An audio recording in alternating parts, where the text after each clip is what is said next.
দেশের কারাগারে বর্তমানে ভিআইপি বন্দী রয়েছেন মোট ১৫৩ জন। সবচেয়ে বেশি বন্দী আছেন ঢাকা কেন্দ্রীয় কারাগারে, যাদের মধ্যে রয়েছেন রাজনৈতিক নেতা, সাবেক মন্ত্রী, এমপি, উচ্চপদস্থ পুলিশ কর্মকর্তা ও বিচারপতি। শেখ হাসিনা সরকারের পতনের পর বিভিন্ন সময়ে গ্রেপ্তার হওয়া এসব ডিভিশনপ্রাপ্ত বন্দীরা ঈদের দিন সকালে মুড়ি ও পায়েস খেয়ে ঈদ জামাতে অংশ নেন। কারা অধিদপ্তর সূত্রে জানা গেছে, ঈদে ডিভিশনপ্রাপ্ত ভিআইপি আসামিদের জন্য ছিল বিশেষ সুবিধা। ঈদের দিন দেখা করার সুযোগ মিলেছে পরিবারের সদস্য ও স্বজনদের সঙ্গে। পেয়েছেন স্বজনদের পাঠানো ঘরে বানানো খাবার খাওয়ার সুযোগ। নিরাপত্তার জন্য তাদের ফোনে কথা বলার সুযোগ বন্ধ ছিল, তবে ঈদ উপলক্ষে ফোনে কথা বলার সুযোগ পেয়েছেন। শুধু তাই নয়, ঈদের দিন এসব ভিআইপি কারাবন্দির জন্য বিশেষ খাবার পরিবেশন করেছে কারা কর্তৃপক্ষ। পায়েস, পোলাও, গরুর মাংস, ডিমের কোরমা, মুরগির রোস্ট, মাছসহ ছিল নানা পদের খাবার। মিষ্টি ও পান সুপারির ব্যবস্থাও মিস করা হয়নি এই ভিআইপি বন্দীদের জন্য।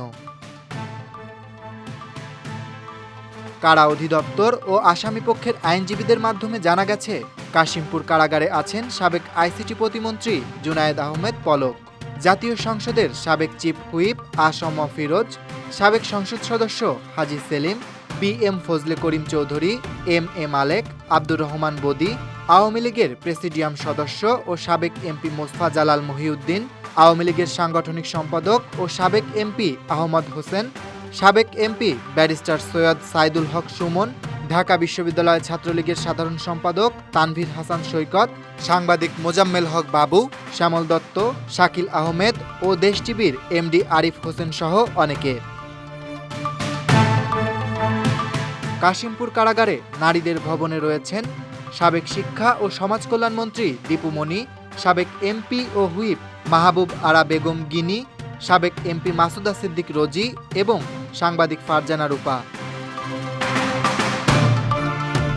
অন্যদিকে ঢাকার কেরানীগঞ্জে কেন্দ্রীয় কারাগারে আছেন সাবেক শিল্পমন্ত্রী ও আওয়ামী লীগ নেতৃত্বাধীন ১৪ দলীয় মহাজোটের মুখপাত্র আমির হোসেন আমু, সাবেক আইনমন্ত্রী আনিসুল হক, সাবেক তথ্যমন্ত্রী ও জাসদের সভাপতি হাসানুল হক ইনু, সাবেক মন্ত্রী ও বাংলাদেশ ওয়ার্কার্স পার্টির সভাপতি রাশেদ খান মেনন, সাবেক প্রধানমন্ত্রীর উপদেষ্টা সালমান এফ রহমান, সাবেক সংস্কৃতি মন্ত্রী আসাদুজ্জামান নূর, সাবেক মেজর জেনারেল জিয়াউল আহসান, দুর্যোগ ও ত্রাণ মন্ত্রণালয়ের সাবেক সচিব মোহাম্মদ শাহ কামাল সহ অনেকে। কারা অধিদপ্তরের সহকারী মহাপরিদর্শক জান্নাতুল ফরহাদ জানিয়েছেন, সকল বন্দী সাধারণ নিয়মে ১৫ দিনে একবার স্বজনদের সঙ্গে দেখা করতে পারেন। এর বাইরে ঈদ উপলক্ষে ভিআইপি সহ সব আসামি একবার স্বজনদের সঙ্গে দেখা করার সুযোগ পেয়েছেন।